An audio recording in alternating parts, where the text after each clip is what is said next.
มีแผนแล้วอ่ะกะเด้แล้วบุมีครูบอกว่าอยากไปเรียนไซเว้ยว่าวันเลนไทน์แรกของขวัญกันโอ้เซยแรกของขวัญนะมันต้องแบบมีคนซื้อให้บ่อย่างสินะแม่แต่กูว่ากูนี่ยังจีบคนนั้นมาได้อยู่เราจะบอกว่าใช่ไม่มาไม่นะบอกมาแล้วเดี๋ยวยังบ่เลิกวันนี้นะก็เดี๋ยวได้ใจมึงเด้กะมีเบิ่งเดี๋ยวเว้นบักมือนะหนวดเนาะจุ๊บของเราอยู่ห้องเขากับมีอยู่ได้ไหมแรกอยู่ห้องเขากูก็เห็นแบบบึกเบียร์แหละเอาใครก็กูนะไม่หยังเด้อีน้อยเด้นั่นน่ะเกิดนะแม่นบ่ทั้งหน้าทั้งหลังมันกูว่าทั้งหลังอะนะแม่นบ่มันแล้วยางข้างหลังไม่ใช่กับคุณนั่นเลยจะรออยู่แต่กับว่าจะบอกมาไม่กูดอกแหละไปห้องน้ำไปบ่ไปมาพี่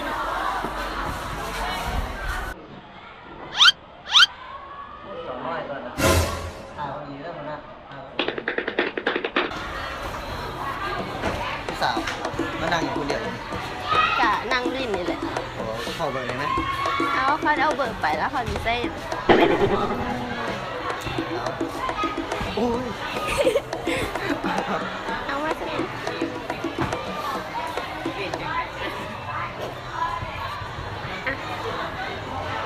ขอบใจแล้ว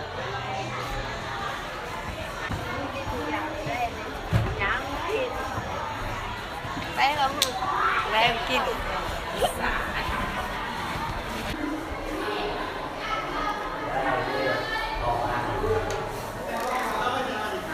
ที่ไหนสู่บักอันเด็กไม่นะมันยากหรอกเล็กแม่โอ้มันยากหรอกมันเดินได้โลซาบุกันก้อนนี้เนี่ยมันกันเรียบร้อยแล้วโอ้แล้วสู่หาวิธีมันเขาแก้ไขได้ด้วยนี่แผลแล้วเสียใจแล้วโอเคง่ายเสียใจ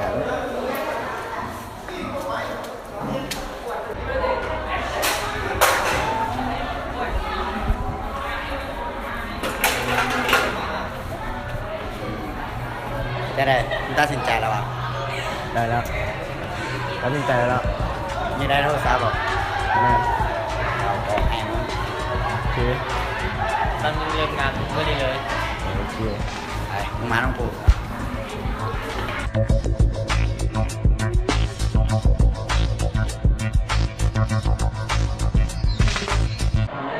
เริ่มงานเลยหอนจะต้องเป็นแบบนั้นอยู่นอกอาจจะมีคนมอดมาเองอันนี้ก็มันมาไป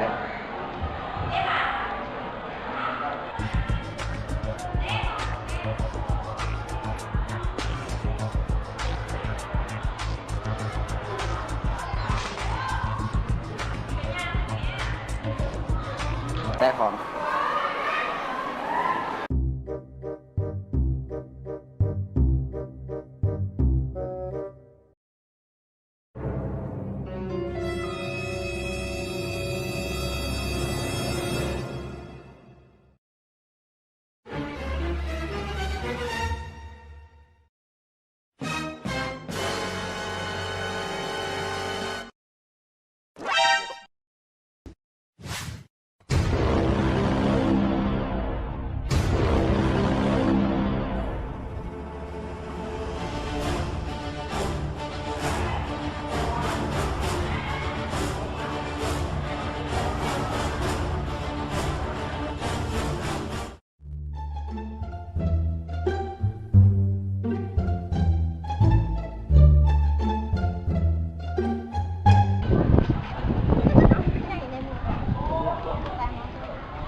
ที่ไหนสู่ธุรกิจเขาจงได้เท่าไหร่ละอาทิตย์นี้เหรอจงได้3,000รถขีดรถขีบนี่ยังเด็กไม่สู่อะไรที่ไหน เป็นเราไว้ใจได้อยู่แล้ว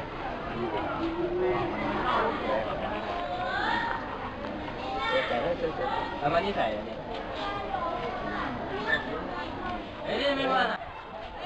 เฮ้ยมาดิเดี๋ยวตั้งไหน จะได้ส่งงานไทยแรกมึงก็ได้ดีอยู่มึงเฮ็ดได้ดี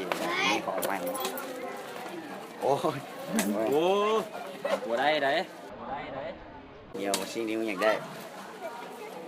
เฮ็ดดีขอบใจเชื่อ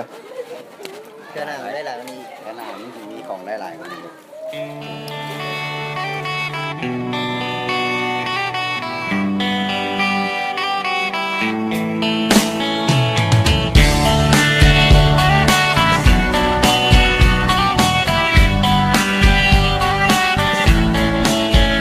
ใครจะคิดว่าคุณที่แสนธรรมดาหน้าตาเราเล่าผู้สาวก็สนใจจะมาพวกคุณน่าหักและจริงใจยิ่งกว่าใครเจ้าคนนี้เปรียบดังดวงดาวจากฟ้ามาสู่ดินมองคงอบอุ่นแก่โลกนี้ คือกำลังแห่งใจโหยยิ้มที่เจ้ามีเปลี่ยนวันและคืนที่มีให้สดใสโอ้นางฟ้าผู้เป็นแห่งใจมั่นใจว่ามีกันและกันหากว่าความฝันมันยังแสนไกลเจ้าคือแสงไฟส่องทางให้ก้าวต่อไป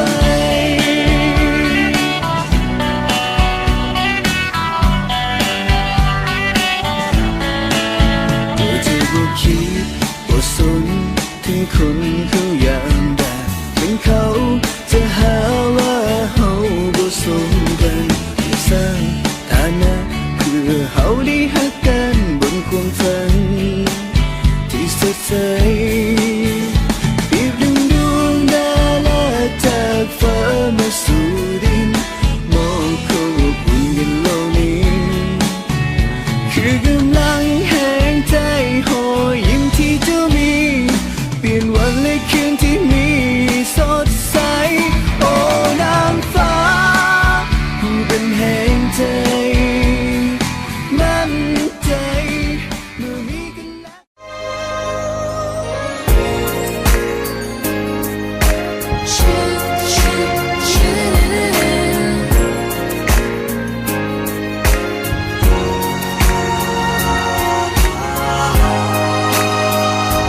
เก็บเอาไว้คนเดียวก็พอแล้วเก็บเอาไว้คนเดียวก็พอใจ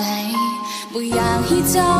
บ่อยากให้หูความจริงที่ออกจากใจปล่อยเอาไว้แบบนี้มันดีแล้วปล่อยเอาไว้แบบนี้ก็สุขใจ